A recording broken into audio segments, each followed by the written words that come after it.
O GitHub Copilot acabou de ser lançado no dia 25 de setembro e nesse vídeo nós vamos descobrir se ele é realmente puro hype ou se ele realmente irá te permitir fazer algo de útil. Isso porque nesse vídeo nós iremos criar 3 projetos diferentes de diferentes complexidades.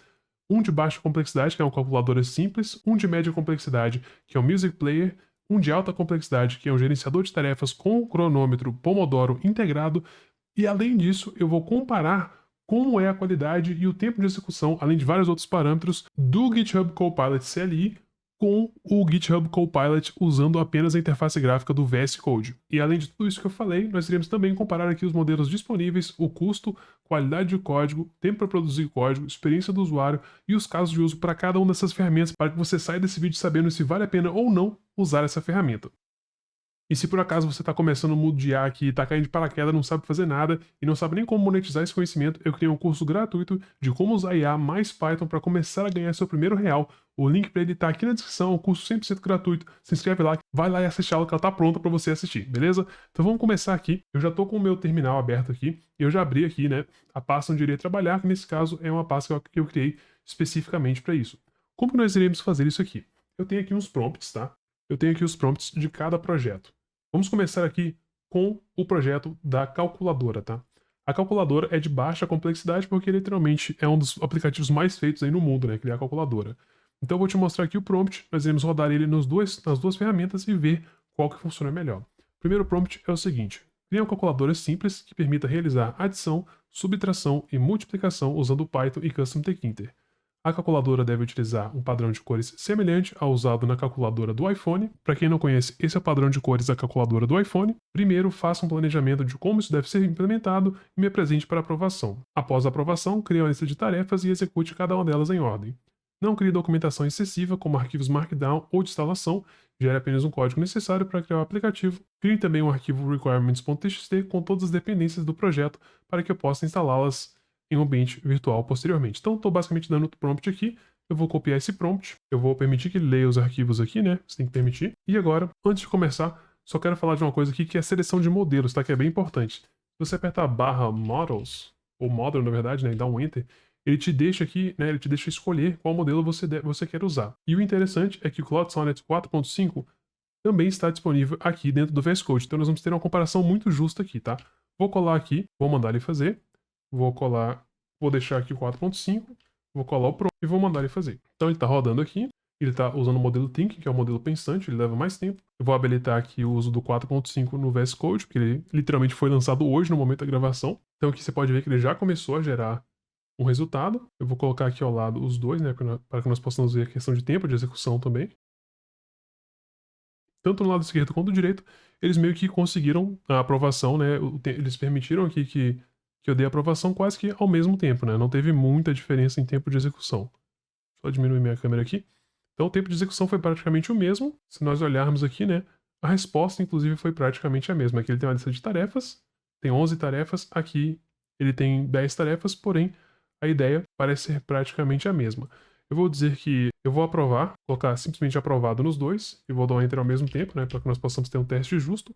Enter, enter, beleza. Deu um enter nos dois. Vamos ver se ele consegue criar aqui, né, e qual o tempo que cada um vai levar. Então ele já finalizou aqui, né, ele na verdade está pedindo que eu confirme se ele pode criar um arquivo ou não. Vou deixar dizer que sim, aprovar sempre, para que ele não tenha que ficar me pedindo o tempo todo. Aqui à esquerda, ele já finalizou a criação, a calculadora está pronta para uso, então de cara eu percebo que usando a interface gráfica do VS Code, ele criou muito mais rápido. Deixa eu até já testar aqui para ver se está funcionando esse arquivo, né? Esse projeto aqui, enquanto o nosso Cloud Code ainda está rodando aqui, né? Tentando fazer a criação ainda do projeto. Eu vou manter aqui os arquivos e vou criar um ambiente virtual. Python, vou rodar aqui Python, -m, venv, vou criar um ambiente chamado Jonathan. Enquanto eu tô já criando aqui, né, o projeto no lado esquerdo, eu ainda tô esperando o Cloud Code gerar o projeto aqui na direita. Ele tá tendo vários erros aqui de alta demanda, porém, essa alta demanda parece não estar acontecendo dentro do VS Code. Pode ser porque ele literalmente acabou de ser lançado, né, dia 25, tem pouquíssimos dias aí, então o tempo de uso, então a quantidade de uso deve estar insana. Já criei um ambiente virtual, vou ativar aqui no VS Code, vou fazer a instalação dos requisitos. Ops. Install, requirement. Ah tá, ele tá dentro de uma pasta. Calculadora. Ok, ele já finalizou aqui na direita também. Vamos fazer um teste aqui, né? Eu vou abrir aqui num outro terminal, entrar dentro do projeto. Copilot CLI, entrar na pasta que eu preciso entrar, verificar se os arquivos estão aqui, e os arquivos estão aqui. Vou fazer a mesma coisa, vou criar um ambiente virtual, criar um ambiente virtual. Aqui na esquerda o ambiente virtual já foi criado, eu vou rodar o projeto. Então ele deu um erro aqui, né, no VS Code, de cara já deu um errinho. Vamos ver se o projeto que eu criei no Cloud Code funciona de cara. Vou ativar aqui o ambiente virtual, rodar o projeto, e os dois deram um erro de importação. Cara, é incrível, os dois conseguiram gerar com erro. Então eu vou pegar esse erro, não vou tentar interpretar ele, eu quero deixar que a IA resolva, apesar que eu já sei, né, já sei qual que é o erro aqui, mas eu quero deixar a própria IA resolver, porque a intenção do vídeo é que nós deixamos, porque a ideia do vídeo é que eu deixe a ferramenta trabalhar, né, e não eu tenho que trabalhar manualmente. Então vou dar um enter aqui, vou dar um enter aqui, os dois geraram um erro, os dois agora vão ter que resolver a merda que eles fizeram. Ok, parece que ele já está resolvendo aqui dentro do VS Code, ok, aqui no VS Code ele já resolveu, aqui também ele disse que já resolveu.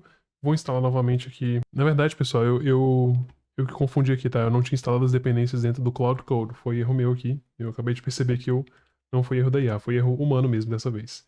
Então deixa eu fazer a instalação aqui das dependências. Ok, fiz a instalação das dependências, vou tentar rodar o projeto. E agora sim, ele apresentou o mesmo erro que estava sendo apresentado aqui no VS Code. Então, a conclusão, eu já vou até parar de usar o VS Code, vamos continuar 100% com o Cloud Code. Eles estão basicamente gerando o mesmo código, tá?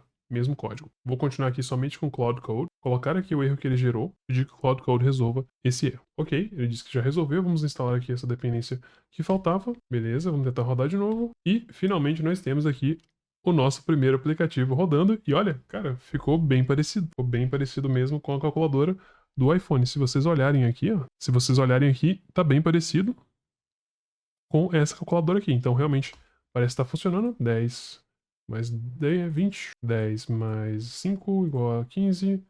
Vezes 2 igual a 30. Dividido por 2 igual a... Dividido por 2 eu fiz errado, né? Mas enfim. Parece estar funcionando ok. O tema ficou bem parecido. Então, conseguiu fazer muito bem esse primeiro aplicativo. Vamos agora para o aplicativo de média complexidade. E já falando um pouco aqui de questão de custo, tá? Eu acho que isso é interessante já mencionar isso aqui. O custo, se você comparar Cloud Code CLI. Se você entrar aqui na página de preço do Cloud Code, o Cloud Code hoje, para você começar, para você ter a oportunidade de usar, você tem a opção gratuita, porém a versão paga, se você for usar de forma séria, que é o que eu imagino que uma pessoa que está usando isso aqui no dia a dia irá usar, você tem que pagar $17. Porém, o Copilot, que é o plano que eu estou usando aqui, né, do GitHub, se você olhar o preço dele é $10.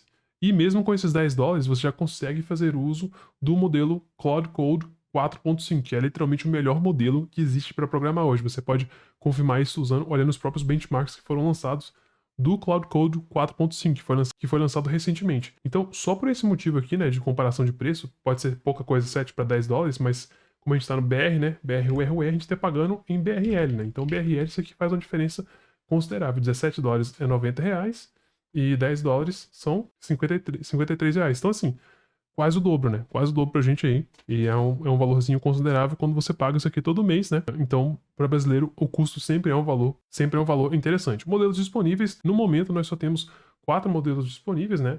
Se você usar o VS Code, ele dá acesso a vários modelos aqui, inclusive modelos do Grok, modelos do Gemini. No momento, no CLI, ele literalmente acabou de ser lançado. Isso aqui é um preview, né? Não tem como a gente esperar muito de uma ferramenta que literalmente acabou de ser lançada. Mas, na minha opinião, muito melhor do que te dar acesso a 30 LLMs diferentes é te dar acesso às LLMs que são boas, né? Que são realmente úteis, no caso do Cloud Code, que é literalmente o melhor do mercado hoje. Antes de falar aqui de qualidade de código, vamos pedir que ele faça um aplicativo de média complexidade, que é o Music Player. Cria um Music Player usando Python em Custom Tkinter, que usa arquivos locais localizados dentro da pasta de música, é minha pasta de música aqui, que eu tenho várias músicas. O player deve encontrar e permitir reproduzir e ir para o próximo anterior da play e pausa. Ver em tempo real onde estamos na música, caso alguma arte seja detectada, exibir a arte no formato 1 por 1, que é um quadrado, no centro do player. O tema do player deve ser dark, similar ao estilo de cor do Spotify. Primeiro, faça um planejamento de como isso deve ser implementado e me apresente para aprovação. Após a aprovação, crie uma lista de tarefas e execute cada uma delas em ordem. Não crie documentação excessiva, isso aqui é só uma coisa que eu peço, porque senão ele vai gerar uns 30 arquivos de documentação desnecessária, um monte de arquivo TXT que nós não queremos. Nós queremos apenas o código e praticidade. Eu vou criar aqui uma nova pasta, aqui um Music Player 2, porque eu já tinha criado um outro aqui para teste, então vou criar um outro do zero. Então eu criei aqui uma nova pasta, vou entrar na pasta, vou rodar aqui o Copilot, vou permitir que ele faça uso, vou colar aqui o meu prompt e vou deixar ele trabalhar. Enquanto nós falamos de qualidade de código, enquanto ele está gerando aqui na verdade, eu quero falar sobre qualidade de código, tá?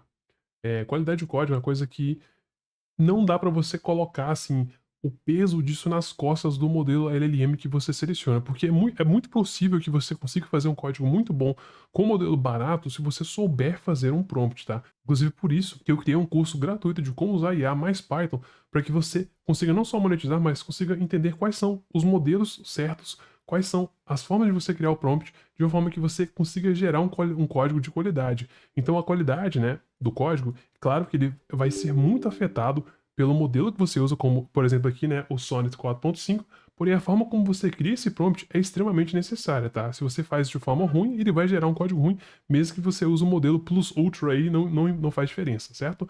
Então, isso vai ser muito relativo a como você cria o prompt. Ok, então ele já me deu aqui mais ou menos como que será, né, esse player. Legal que ele deu até um preview aqui em texto. Ele parece ter organizado muito bem aqui os arquivos, as bibliotecas necessárias, as funcionalidades principais, os temas, o tema, como que ele irá ler os dados, a barra de progresso em tempo real, fluxo de inicialização, a estrutura do código. Me parece estar ok, ele organizou tudo em funções, né? Não ficou um código espaguete, ele fez algo aqui usando as melhores práticas, tratamento de erros e tem algumas perguntas de confirmação. Eu vou simplesmente aprovar tudo aqui, tá? Tudo aprovado, pode seguir. Claro que eu também recomendo que você faça, né, essa estrutura aqui de prompt para que você tenha sempre, para que você sempre confirme antes de deixar ele sair gerando código loucamente aí, porque às vezes você quer algo de uma forma mais personalizada e sim você tem um controle maior ali, né, até para poder melhorar aquela questão que eu falei da qualidade do código, que é muito dependente da qualidade do seu prompt. E já vou falar um pouco aqui sobre tempo para produzir código, tá? O tempo para produzir código, ele está sendo relativamente rápido. Não tô tendo, não notei muita diferença entre usar o VS Code, usar a interface gráfica e usar o terminal aqui, que é o Cloud Code CLI, porque basicamente eles estão usando o mesmo modelo no background, né? Então, por trás dos panos, os dois estão usando o mesmo modelo. É como se estivessem fazendo a pergunta para o mesmo professor. Um tá fazendo pelo computador e tá fazendo presencial. Na verdade, não é exatamente isso, mas assim, de qualquer forma, a resposta basicamente e o resultado é basicamente o mesmo.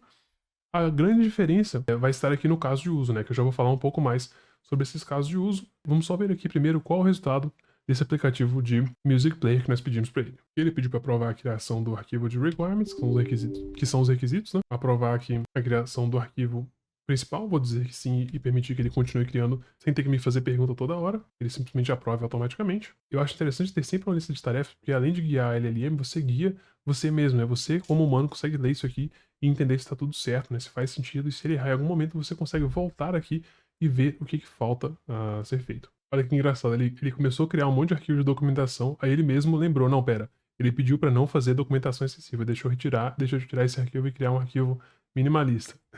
Não adianta, cara. E ela gosta de gerar documentação pra tudo. Ela tem que. É tipo aquele meme do carinha segurando o outro, sabe? Tipo, me solta, deixa eu criar documentação. E a não consegue, parece que ela não consegue criar código sem documentar tudo loucamente. Mas claro que isso não é verdade, né? Como os prompts foram bem feitos, ela vai seguir o que você passou. Então, aparentemente, ela conseguiu criar tudo o que eu pedi. Eu vou agora confirmar se está funcionando, né? Ele deu uma organização.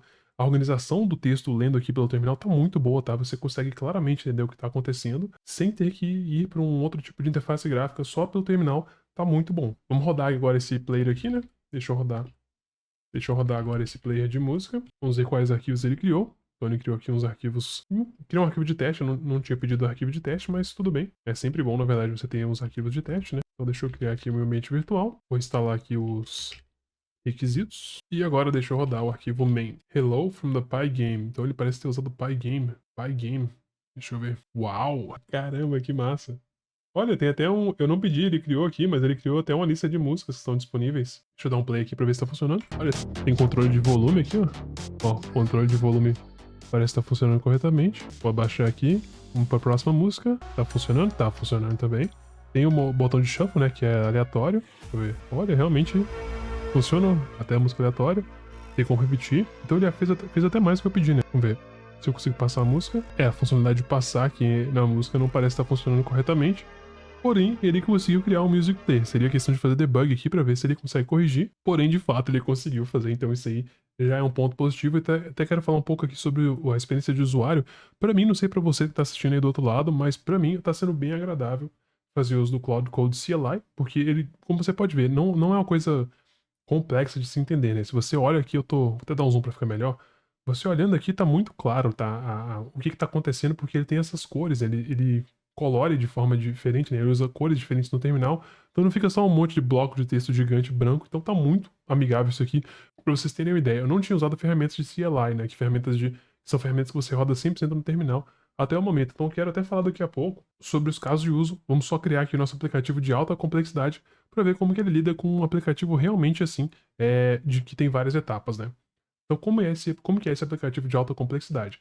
É um gerenciador de tarefas com cronômetro Pomodoro integrado. Pomodoro, para quem não conhece, é como se fosse um timer, né? Um alarmezinho que você roda de 25 em 25 minutos para que você possa ter um momento de foco enquanto o Pomodoro está rodando. Enquanto o timer está rodando, você está trabalhando. Quando ele para, você faz uma pausa e depois você ativa de novo para começar a trabalhar de novo. E aqui eu pedi que ele criasse um gerenciador de tarefas, que é o nosso famoso to-do list, né? A lista de afazeres de tarefas, todo mundo já fez em alguma vez, só que integrado com Pomodoro. E para deixar ele mais complexo, eu pedi o seguinte: no sistema chamado gerenciador de tarefas com o cronômetro Pomodoro integrado, que permita criar, listar, editar, concluir e excluir tarefas com todas as informações sendo salvas em um banco de dados relacional como SQLite. Na verdade, não como, eu quero que seja especificamente o SQLite, senão ele pode alucinar aqui. O sistema deve incluir um cronômetro Pomodoro funcional, permitindo iniciar, pausar, reiniciar e registrar sessões de foco, quer dizer, e aqui especifiquei, né, 25 minutos de trabalho seguidos de intervalos, com o histórico dessas sessões também armazenados no banco de dados. O cadastro de usuário deve ser opcional, ou seja, o usuário pode utilizar o sistema sem criar uma conta, mas também deve ter a opção de se cadastrar e acessar os seus dados em diferentes dispositivos. Na verdade, não só acessar os seus dados. Quando logado, os dados devem ser vinculados à conta do usuário, e quando não estiver logado, os dados devem ser salvos localmente ou de forma temporária. Utilize Python e Custom Tkinter, que é o mesmo que eu tenho usado até agora, para o GUI, né, que é a interface gráfica, com comunicação segura e escalável com o banco de dados. Crie um arquivo requirements.txt contendo todas as dependências necessárias. Não é necessário gerar documentação extensa, apenas o código funcional e organizado pronto para execução. Basicamente a mesma coisa que eu pedi, né, para ele não gerar ali trocentos arquivos depois. Então vamos agora sair aqui, né, dessa sessão. Eu vou criar uma nova pasta, chamar aqui de Pomodoro To-Do List. Vou entrar nessa pasta e vamos ativar o CLI. Vamos dar um yes aqui, vou colar aqui o meu prompt e mandar ele gerar. Então vamos aguardar aqui para ver o que ele consegue fazer dessa vez. E enquanto ele vai gerando o código, eu quero falar aqui sobre o próximo ponto, que é o seguinte: os casos de uso, tá? Em quais situações uma pessoa usaria um CLI ao invés de usar, né, o VS Code? Eu vejo que isso aqui é muita questão de preferência e de acessibilidade. Por exemplo, se você tem que acessar um servidor remoto que não tem interface gráfica, faria muito mais sentido se você vai fazer um SSH, né, que é um acesso remoto por SSH, faria muito mais sentido se você tem que desenvolver localmente dentro do servidor, você ter uma ferramenta como essa aqui, né, como o Cloud Code, como o Gemini CLI, ou como o Copilot CLI, que é o que eu estou usando aqui agora, né. Claro que esse vídeo não é patrocinado, então eu estou falando de ferramentas de forma geral, não estou dando luz ou dando preferência para nenhuma delas, só permitir que ele faça aqui a criação do arquivo. Yes. Mas se você tem que acessar remotamente ou prefere usar o terminal por qualquer motivo que seja, nem que seja porque você quer parecer um hacker, você está lá trabalhando e quer parecer um hacker, dá muito bem para você fazer isso aqui. Só que eu vejo que existem algumas limitações, tá? Eu acho que isso aqui não ficou muito óbvio por agora porque eu não cheguei nessa situação. Mas se você tem que editar um código, assim, dá para você editar o código aqui, se você estivesse acessando remotamente, você poderia usar um Vim, um Nano, um NeoVim, qualquer um desses editores que rodam direto no terminal? Sim, mas eu pessoalmente acho que para um caso de uso com mais arquivos, onde você tem mais do que um arquivo, é um pouco mais complexo. É totalmente possível, né? Daria para fazer tranquilamente se você tem esse conhecimento e se você prefere usar isso. Só que eu acredito que para a maioria das pessoas, elas ainda vão preferir usar uma interface gráfica, né? Como o próprio VS Code, né? Porque aqui você consegue fazer uso não só você não consegue não só editar o código aqui, né? De forma visual, né? Como você consegue usar atalhos, né, que talvez você não consiga tão facilmente fazer, né? A não ser que você tenha muita prática, porque com certeza eu tenho certeza que tem pessoas aí que têm muita prática, conseguiriam, além de usar as extensões, né? Você pode usar várias extensões aqui. Então, assim, de forma geral, eu acredito que as pessoas vão preferir usar o VS Code ou usar qualquer outro IDE, né? Qualquer outro editor de código. No entanto, eu vejo que existe sim o caso de uso pro CLI, né? Porque realmente ele tem essa vantagem de ser uma coisa que roda 100% no terminal. E isso, para algumas pessoas, pode ser uma vantagem. Eu ainda acredito que, em questão de proporções, não será mais usado do que editores de código, porém é interessante você ter essa opção. E eu tenho certeza que o GitHub Copilot só criou isso aqui por um único motivo, que é financeiro. Eles estão vendo todas as outras empresas, como o Anthropic, como o Google, criando suas ferramentas CLI, e eles estão ficando para trás, e eles falaram, não, a gente não vai ficar para trás. Vamos vamos criar uma ferramenta própria para fazer a mesma coisa que as outras empresas já estão fazendo. Então, talvez nem seja, talvez isso aqui nem era uma prioridade, mas vendo que eles estavam perdendo o mercado para outras empresas, eles simplesmente decidiram criar, né, essa ferramenta. Claro que eu tô teorizando aqui, né? Não tenho informações concretas sobre isso, porém é a minha suposição. Bom, eu pedi pra ele não criar documentação, mas eu te falei, cara, parece que IA não consegue. Ele foi lá e criou um guia rápido.md. Eu falei, cara, não cria documentação. Ele falou assim, caguei. Uma coisa bem interessante é que você consegue ver aqui em tempo real, né? Quanto que você tem disponível ainda para usar os modelos premiums, né? Que são os modelos como o 4.5. Vai ele mais uma vez criar um outro arquivo arquitetura.md. Eu pedi para não criar arquivos excessivos de documentação, mas ele está simplesmente ignorando o que eu pedi. Então é um ponto negativo. Deixa eu já entrar nessa pasta que ele está criando para ver se ele está criando mais algum arquivo aqui. Ele criou um arquivo guia rápido, por enquanto ele só cria um arquivo arquitetura.md. Beleza. Vamos esperar ele finalizar aqui, para ver se ele vai perceber e vai apagar esses arquivos no final. Ele finalizou a criação e tá dizendo que deixa eu só criar um arquivo resumo projeto aqui. Cara, é incrível. A gente vai pro terceiro arquivo MD, quer ver? Ó, agora já temos um resumo projeto, um guia rápido e uma arquitetura.md. Eu pedi não criar arquivos de documentação excessiva. Ele falou assim, caguei para suas instruções, eu vou criar mesmo assim. Isso é uma coisa que eu percebi que no Sonnet 4 não acontecia com frequência, né? Ele ficar criando arquivos com documentação depois que você instruiu ele a não fazer isso, né? Bom, eu tenho certeza que se eu deixasse mais específico, ele não criaria, né, esses arquivos MD, e ele acabou de criar mais um arquivo MD. Agora nós estamos no total de 1, 2, 3, 4, 5 arquivos MD. Cara, é incrível o quanto ele gosta de documentar as coisas. Ele tá criando mais um arquivo de index compreensível para mostrar o que cada arquivo faz. Olha, ele criou mais um arquivo agora, e criou mais um arquivo agora index. Agora nós temos 1, 2, 3, 4, 5, 6 arquivos MD. Markdown. Mais um para conta. Agora comece aqui. Temos 7 arquivos agora de MD. Meu Deus. Opa, finalizou aqui a criação. 15 arquivos criados. Ó, os arquivos principais. Arquivos de execução. Não precisaria. 7 arquivos de documentação. Meu Deus, cara, eu pedi não faça documentação. Ele literalmente não quis saber das instruções. Ele só ignorou 100%. Aqui estão as funcionalidades. E eu acho que o mais importante agora é testar para ver se está funcionando, mas está muito legal, assim, a forma que ele está apresentando a informação está super claro, atendeu os requisitos, os diferenciais aqui, tá bem interessante. Documentação extensiva, cara, isso aqui, como isso aqui é implementado, se eu pedir para não criar documentação extensiva, eu devo ter errado no prompt, cara, não tem condição. Bom, enfim, vamos rodar esse projeto aqui para ver se ele está funcionando. Estou criando aqui um ambiente virtual, vou rodar aqui, instalar as dependências, e agora bora rodar esse projeto aqui. Só ver qual é o arquivo principal, main. Então vamos lá, python main.py, nós temos o mesmo erro de antes. Tá, vamos lá, parece que tem algum erro nesse modelo do Sonnet 4.5 que ele sempre erra, ele sempre tem esse mesmo erro. Vamos ver se ele resolve aqui pra gente. Ele simplesmente não adicionou isso no arquivo de requisitos. Uma coisa relativamente simples e é o melhor modelo do mundo, né? Imagina se fosse o pior. Ele tá resolvendo o problema e criando mais um arquivo MD, solução problemas. Tá, beleza. Resolveu o problema. Vamos ver se ele roda agora, depois de instalar as dependências, né? Deixa eu instalar mais uma dependência aqui. E tentar rodar agora o programa. Beleza, finalmente temos o aplicativo aqui. Fechou. Vou continuar sem login, no modo convidado. Ok. Pomodoro. Tarefas. Nós temos as tarefas. Tá, vamos tentar criar uma tarefa aqui. Tarefa 1, descrição. Descrição. Vou colocar uma descrição aleatória aqui. Adicionar tarefa. Tarefa adicionada com sucesso.